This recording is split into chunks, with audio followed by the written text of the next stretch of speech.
Well, we all knew this day was gonna come. So if you're not in the know and you just haven't been following the news, yesterday at time of recording, Nintendo decided that they're going to shut down the Nintendo 3DS and Wii U eShops. I don't really have a script on this. I'm just gonna rapid fire my thoughts until I'm satisfied with like what I'm saying on camera. Long story short, this whole thing just really sucks. Not only are we probably going to lose the online services for both the Wii U and 3DS, we're also just losing the Virtual Console as a concept. The Switch doesn't have the Virtual Console anymore, and Nintendo just, in all their Nintendo wisdom, has decided that no, this service that has worked well in the past, we're just gonna get rid of it because we're Nintendo, fuck you. And as an advocate of game preservation, obviously this hits me on a very personal level. About a year and a half ago, maybe a couple years ago, I made a video talking about a little scare where some 3DS and DS cartridges were starting to die. And I was very upset by this news because I thought like, oh, you know, getting physical hardware and physical copies of this game, you can preserve these games for much longer. That whole situation kind of led me to believe that no, that doesn't matter at all. Because the physical hardware and the physical copies of these games will die, and there's nothing we can do to stop that. That would lead us to having digital services and digital purchases of these games and digital backups stored on servers somewhere, or maybe even your home server. Those would pick up the slack. And for a while, that was a pretty good alternative. I'm not the biggest fan of digital storefronts. You know, I personally believe that they're more volatile than the physical goods markets. Specifically for situations exactly like this, where if a company just decides that we're not going to offer the service anymore, all those games are gone. We can also talk endlessly about Xbox Game Pass and how that has games coming in and out of the service. So if you bought the service specifically to play a game and that game goes off the service, like, it feels bad. It genuinely feels bad. And the conclusion that a lot of people, including myself, have come to in the announcement of this shutdown, welcome to piracy. Believe it or not, I'm actually not that big of a fan of piracy. I believe that if you enjoy a game and you want to support the developers and the people who make the game, or even any form of digital media, or physical media for that matter, you should go out and purchase it legally with your money. The problem with my belief, though, is that this doesn't take into account the numerous financial, logistic, or even moral situations that any number of people could find themselves in all over the world. You could be in a situation where you can barely afford rent or food for the next week. How on earth are you going to take the time and money and care to put that into video games? You could live in a country where these games just never got released in. How are you going to play a game legitimately that never got released in your region? Or you could be a retro games enthusiast, where unfortunately your entire hobby has been overrun by rampant speculation and ballooning of prices for no goddamn reason. It's extremely upsetting. I went into a used game store not too long ago and they wanted $120 for a copy of Metroid Fusion, not even in the box, just the cartridge on its own. $120 for that. I paid $60 for a copy of Hamtaro Ham Hams Unite that is complete in the box with the manual and the original cartridge and everything. I paid $60 fucking for this. Was that worth it? No. The only reason I spent that much on this game is because I played this game a ton as a kid and nostalgia hit me in just the right way that day that made me think, $60 for a Game Boy Color game in 2021 or 2020, whenever the fuck I purchased this. Yeah, that sounds like a good idea. Absolutely. Great idea, me. Good, valuable spending of your money. It's genuinely not worth it to be a retro games enthusiast nowadays. And that sucks. I remember when I would spend a ton of money on used games and I thought it was worth it because I'm building up my physical collection and I'm curating the games that I want to play and I'm reliving these experiences that myself and plenty of other people had in the past. But to play Chibi Robo nowadays, legitimately, I would need to spend $200 on just the game, not even taking into account the console, the controllers, the memory cards, the CRT TV that I have out there. Like, all of these things that you would need to recreate the perfect experience of playing these games as intended is just too expensive. And unfortunately, with the state of the world nowadays, it's not worth it to get into this. So yeah, I don't care anymore, and I haven't cared for a very long time.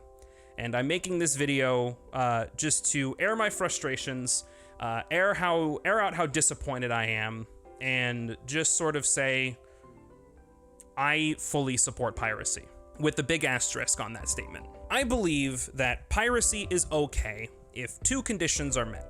And we're talking about specifically video games here. We're not talking about movies or books or podcasts or songs or whatever. Like, that is an entirely different medium. Those are entirely different industries. We're just talking about video games.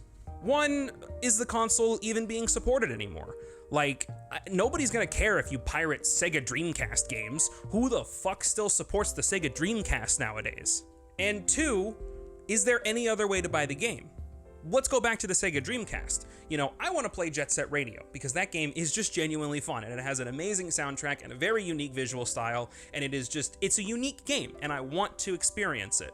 So, if I wanted to play Jet Set Radio, I could get a Dreamcast emulator, pirate the game online, and play it that way, or I could just buy it on Steam. It really is that simple. Now, the sequel, Jet Set Radio Future, there really isn't a way to buy that game legitimately anymore, so yeah, pirate that game all you want. Who cares? Because Sega is not giving us an option. And this whole thing absolutely applies to Nintendo.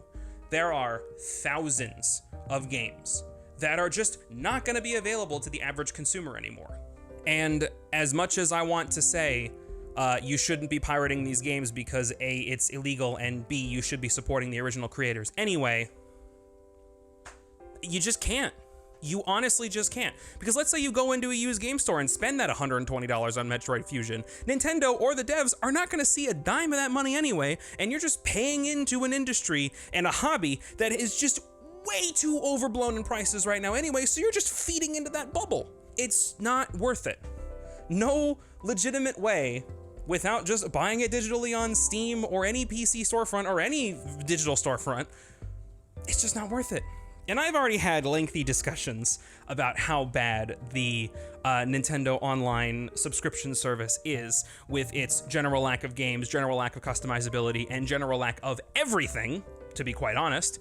None of that is worth it. Look, if you pay for the Nintendo Switch Online subscription service, and you even pay for the expansion pack, and you feel good about buying these games,